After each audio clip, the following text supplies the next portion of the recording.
I did not have a chance to read them before, so I'm commenting on the oral that I've been on, having read the papers. I think I might use a comparison between the legal system that is in use in Mexico, which is a Roman law system, and a common law system for dealing with situations where users have a very substantial disagreement and how that may affect the likelihood of their coming to a resolution. Since there were water resources involved in the dissertation I did, and we've been able to go back and study the solutions over time, and now have learned that 50 years later, the solutions that took a long time to evolve have produced some incredibly positive results as compared to the two river systems enrolled in Agua Calientes, where I gather it's still under dispute. Let me just give you a little brief history of the West Basin case that I studied long ago.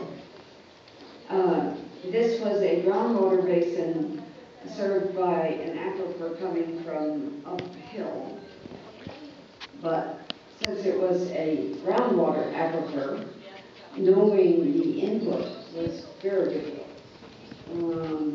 because it comes through a fault line. And then a variety of farmers and water companies and electronic firms and oil companies, etc., all put their wells down, try to dig up the water, but then they don't know. In some instances, at the beginning, they didn't know how much they were taking. They did not know how much others were taking. They couldn't predict whether or not they were involved in the same problem or not.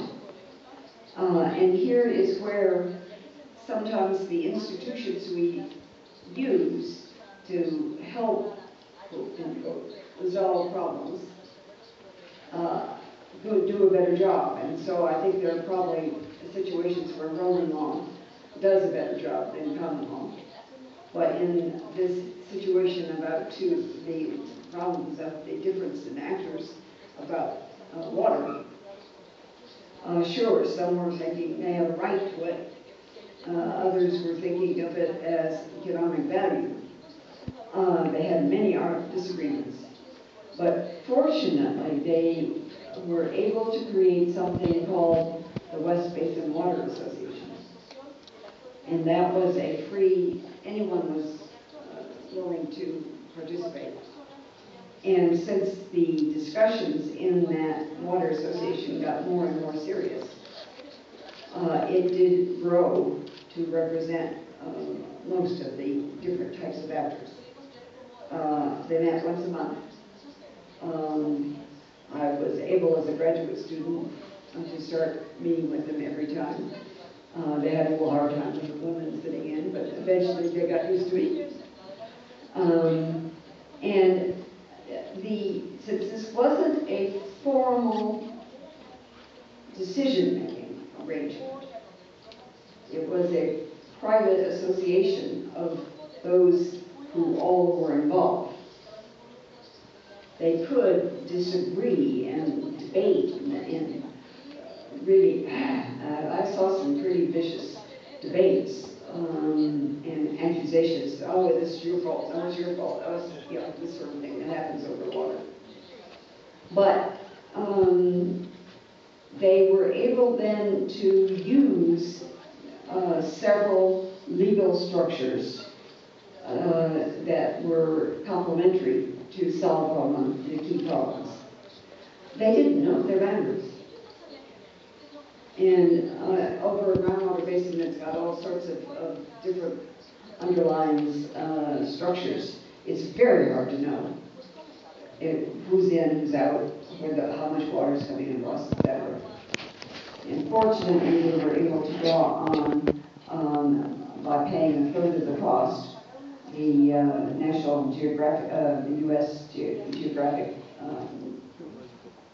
organization that sent in very skilled physicists and hydrologists, mostly hydrologists, to figure out what were the actual boundaries.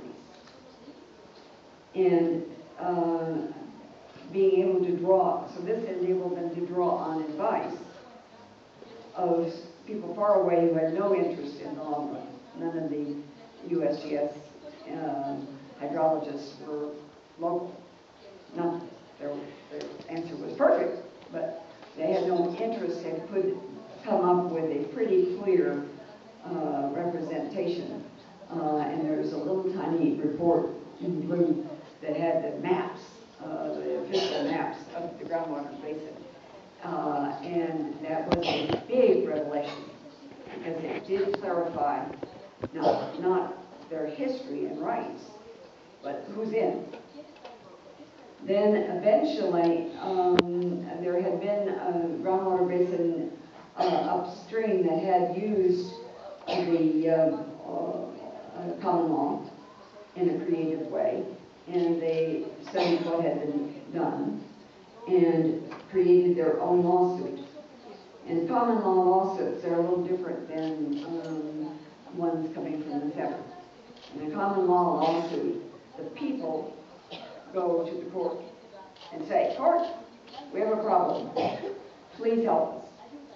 And the court assigns some kind of agent as a, quote, master at law. And who serves as master at law could be any of a variety of different actors. In this case, it was the State Department of Water Resources for the state, but they weren't asked to come up with the solution. As water master, they were asked to get information down that everyone knew who was in, about who had used, so that rights could get established. Because in California, we had more or less developed a theory of rights of appropriation, first in time, first in right. But if you've got 700 to 800 people, some of them with hand wells and some of them with fancy extraction, who knows who's taken out how much, when, where, and how. The important thing is that the Water Master report becomes public, and it isn't authoritative at the beginning. The Water Master said, "This is the information I have. If you've got good information that differs, I want to know it. I want to investigate it." And so if people could show that their rights had been fully represented, the Water Master updated. And that report was updated and updated and updated until over 80% of the farmers and industrialists didn't. See, there were 11 cities, so there was a lot of urban water use, everything, until those actors all agreed that the facts were now in. Agreeing on the facts made a giant difference of eventually agreeing on what to do. Because there was now common agreement on two things: who was in, who wasn't, and what had been the pattern of use. Then, so one other political instrument that made a difference was that they were able to create something called a replenishment district with the boundaries that had been identified. They didn't have to go to Washington, they didn't have to go to Sacramento, they could do it. There were formal mechanisms, they had to have an election, a variety of things to make sure that this was public and correct. But by doing that, then they could put a tax on themselves and use the tax to replenish. So instead of being stuck with the natural replenishment, they could make a difference by artificial. First thing was that they did a bunch of wells along the edge of the coast, and put water down. Well, nobody had ever really done that before, and so it was an experiment, a scientific experiment. And it showed that the water part of it did go back to the ocean. But a good 85–90% went into the basin down to replenish. They could then do a variety of other replenishment activities that I won't go into, but they used that tax money on the current producers to change the supply. They didn't just go and say, help us. They did a great deal on their own work. The studies that were just completed by Brian Steve shows that the water level in that groundwater basin is now much higher than it was before. The groundwater, we don't have huge problems of intrusion. This is not a perfect system, but it could have expanded in the conflict that you were talking about. And it is where sometimes having different kinds of institutions, some locally created, some there, at a national and state and regional level, can make a problem-solving process easier and potentially successful. So I just reflect on it because I think it links some of the things that you are both talking about in terms of very important studies of conflict and thinking through levels, so that at a constitutional level, they had a state in which they could create new things, like their groundwater basin, that many people don't have. So the constitutional level had been created for a lot of self-organization.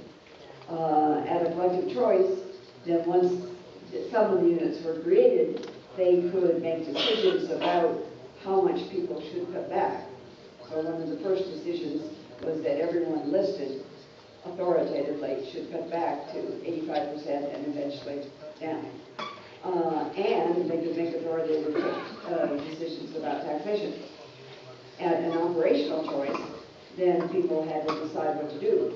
It did mean that some of the farmers decided that the cost that they would have to pay to stay as producers were too high, and they sold their land. But they had land that they could sell. So I'm not saying it was perfect, but they were able to obtain a revenue source to replace, to help them get established in some other way. And so this whole thing of constitutional collective operational is, I think, very important and is illustrated by that. So I'll just make my comments end at this point. I enjoyed hearing both of your presentations very much and made my mind go.